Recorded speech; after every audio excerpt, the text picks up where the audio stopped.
Vamos agora então à terceira parte dos vídeos, depois nós juntamos tudo, fazemos uma parte só, um vídeo completo. Lembrando então que as figuras ilustrativas, os slides que nós usamos aqui nos vídeos, e também os estudos escritos estão aí no nosso blog, também na nossa página na internet. Então você entra lá, pegue gratuitamente. Continuando então no tópico 2, subtópico 2, a chegada em Jerusalém. Paulo foi para Jerusalém acompanhado por alguns discípulos de Cesareia, como está em Atos 21:16. Sua recepção em Jerusalém foi feita de muito boa vontade pelos irmãos da igreja, Atos 21:17. A notícia de sua chegada rapidamente se espalharia pela cidade. A ocasião era festiva e Jerusalém estava recebendo judeus de todas as partes do Império Romano para a tradicional festa de Pentecostes. Então Paulo segue para Jerusalém e alguns irmãos, então, o acompanham até Jerusalém. Veja que a igreja recebeu Paulo, agora a igreja está o quê? Preocupada. Os irmãos, os apóstolos estavam preocupados com as notícias que chegavam a respeito de Paulo, e eles sabiam que Paulo estava sendo perseguido e que haveria problemas com Paulo em Jerusalém. É claro que já tinha chegado ali as notícias, as profecias que Paulo recebeu, né? E também eles sabiam de vários irmãos que estavam perseguindo Paulo, os judaizantes, além dos judeus normais, que não eram cristãos. Então Paulo recebia aí uma perseguição de todos, tanto cristãos como não cristãos. Então eles todos estavam preocupados com Paulo, receberam muito bem Paulo, e eles vão aconselhar Paulo como fazer para desmanchar, né, essa perseguição que eles sabiam que aconteceria em Jerusalém. Não tinha como Paulo se esconder. Todos sabiam que Paulo estava na cidade e isso ia se espalhar a notícia. Paulo era um homem muito conhecido e muito perseguido. Então não tinha como ele se esconder. Todos saberiam rapidamente que ele estava naquela cidade de Jerusalém. Estava acontecendo ali uma grande festa, né? Uma festa de Pentecostes. Então vinha discípulos, né? Vinham ali, além dos judeus normais que não eram cristãos, e vinham também todos aqueles que eram prosélitos do cristianismo, haviam também os prosélitos do judaísmo.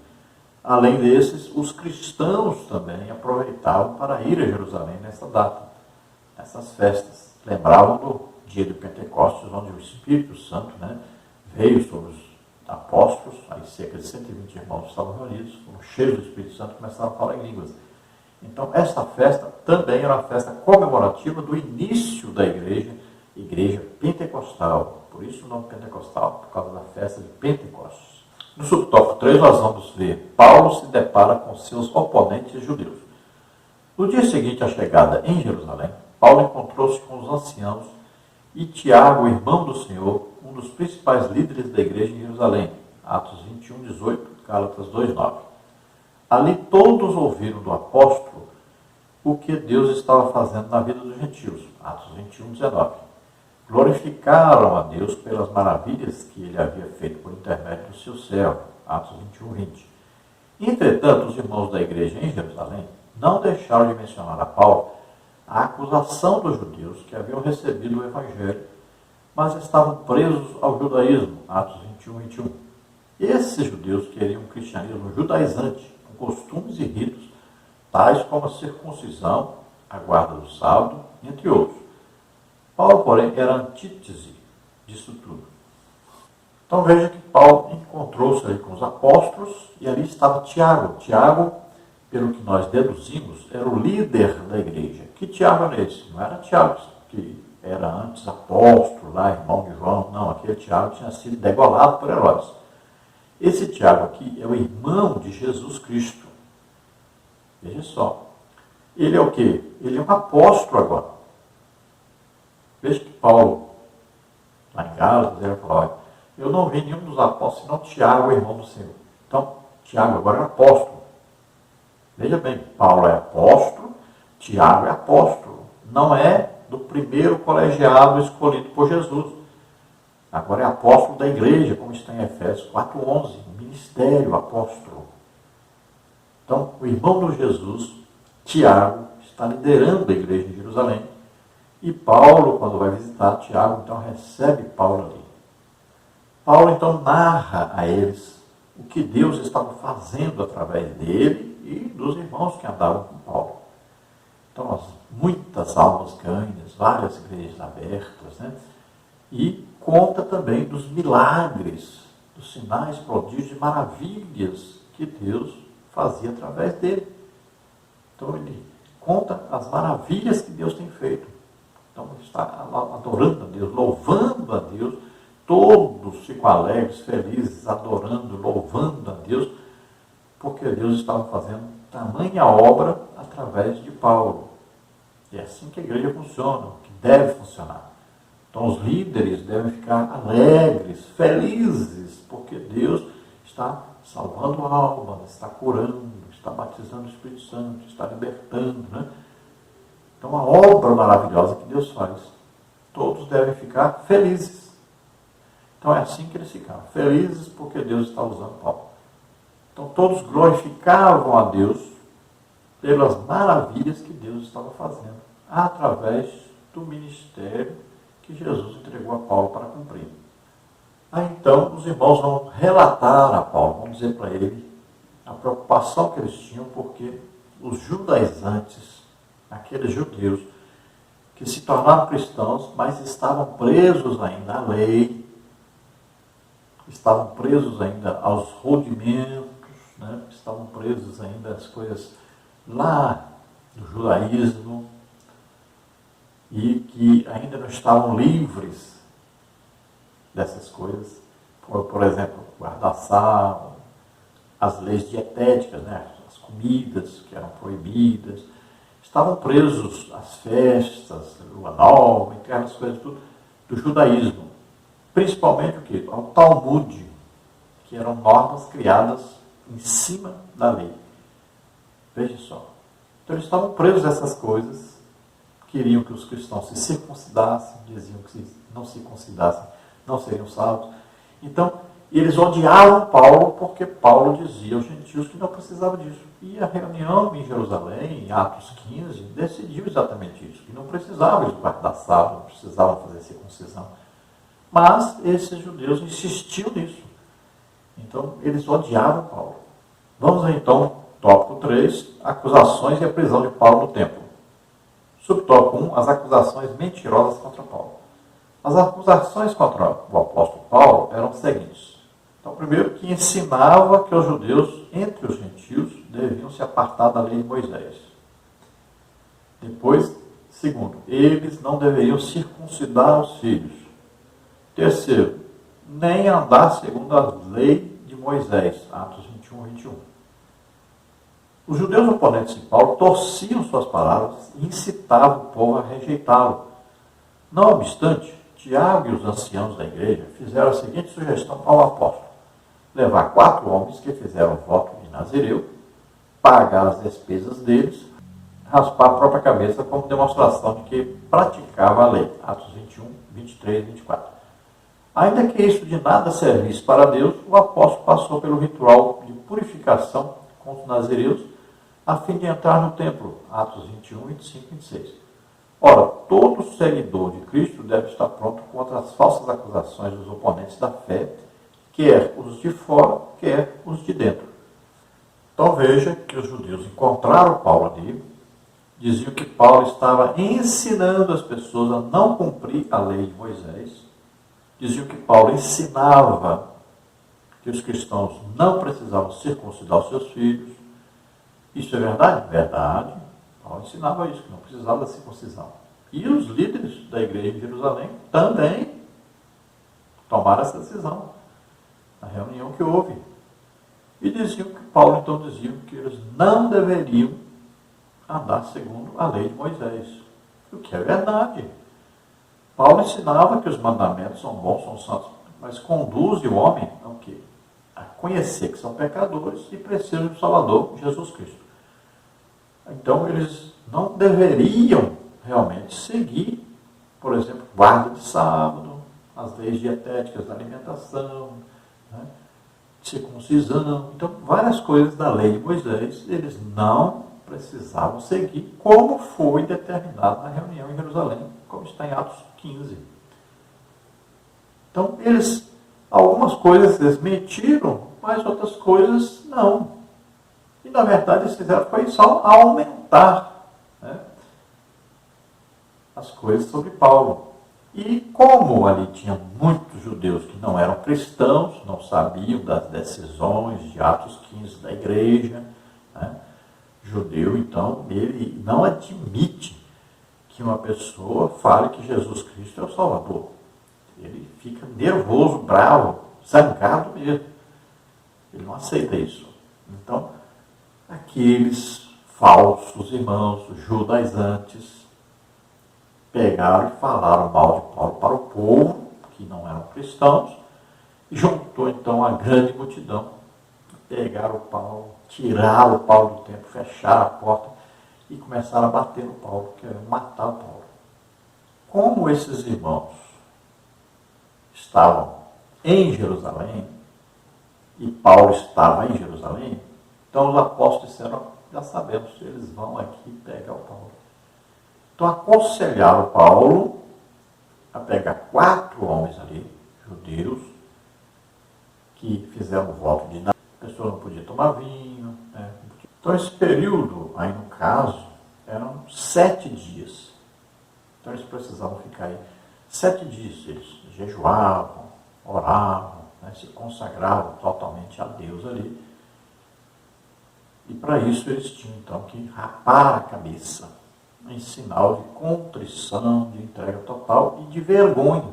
Porque ali estavam se envergonhando diante de todos, se humilhando com consagração a Deus. Era o costume deles. Os apóstolos já tinham decidido em Jerusalém, em Atos 15, na primeira reunião, no primeiro concílio da igreja, foi decidido as coisas básicas para os cristãos seguirem. Era se guardar dos ídolos, né, de comer sangue, carne sufocada, e não participarem de prostituição. Veja bem, se fosse um cristão hoje, talvez ele não seguisse esse conselho, né? Mas Paulo era judeu, veja bem, Paulo era judeu, então ele achava normal fazer isso para aliviar um pouco, então, aquela perseguição a ele. Então ele tomou a decisão de seguir o conselho, obedecer a liderança em Jerusalém. Mas ele poderia não fazer isso.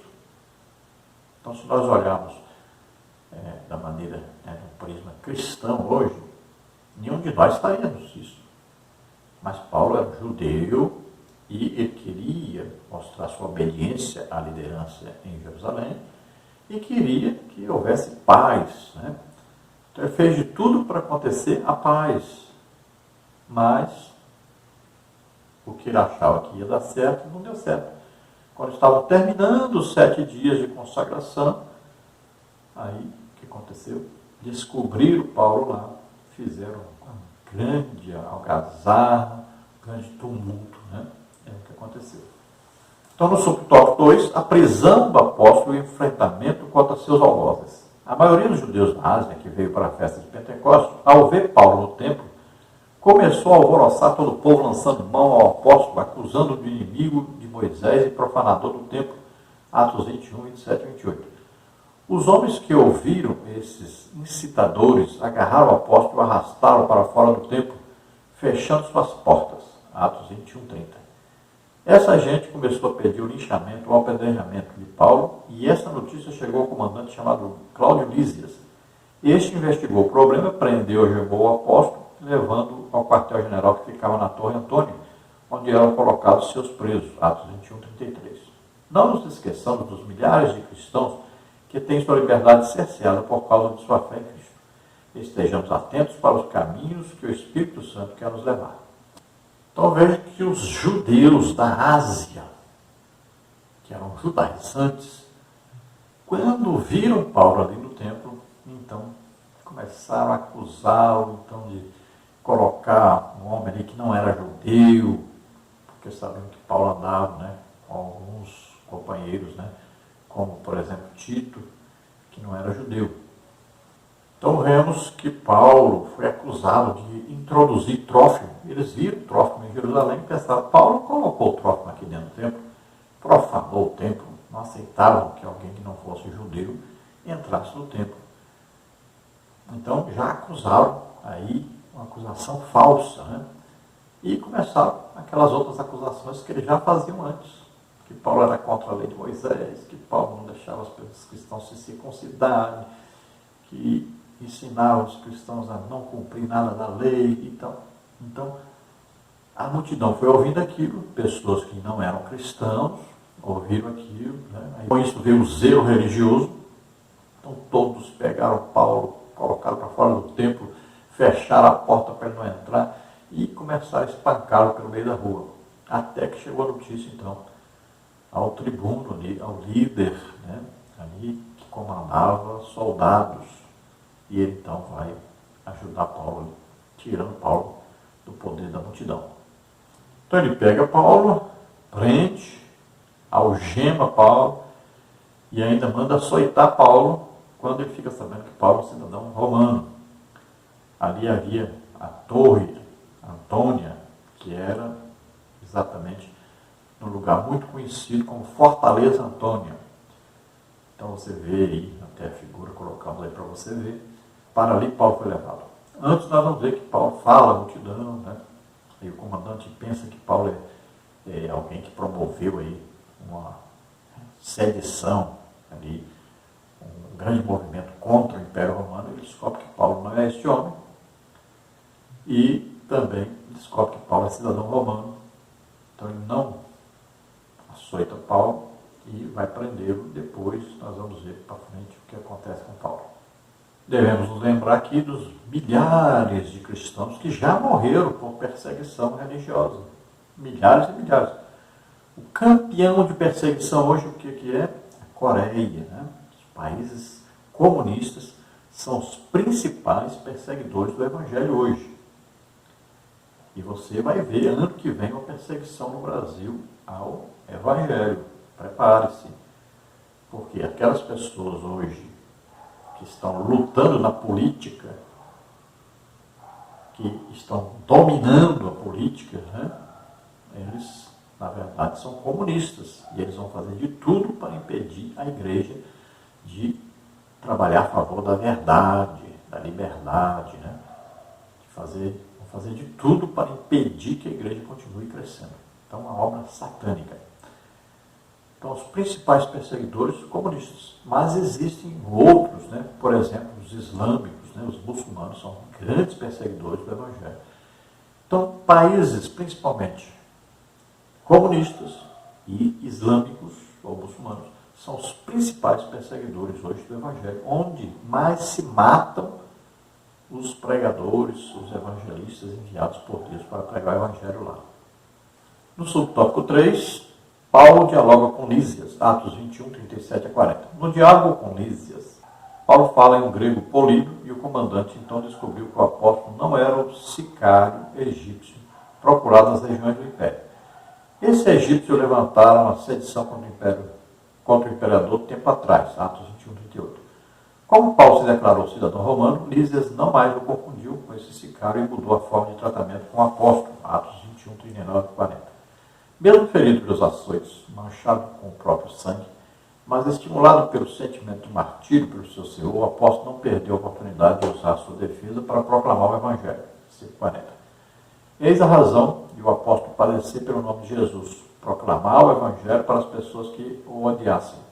Às vezes somos provados por Deus e percebemos que sua vontade é para que o Evangelho seja anunciado por meio de nós, ao enfermo no hospital, ao preso numa penitenciária, ao viciado numa cracolândia, ou em qualquer outra circunstância desconfortável que ele nos colocar.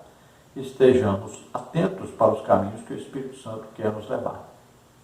Então vemos um encontro de Paulo com Lísias, que era o comandante, que ele primeiro manda açoitar Paulo, né? Algema, manda açoitar, mas aí Paulo diz que é cidadão romano, o soldado fala com Lísias, e ele então pergunta, mas como? Eu paguei caríssimo para ser um cidadão romano. E Paulo diz, pois eu sou de nascimento. Paulo nasceu em Tarso, E ali era uma cidade romana. Nós já vimos isso aí.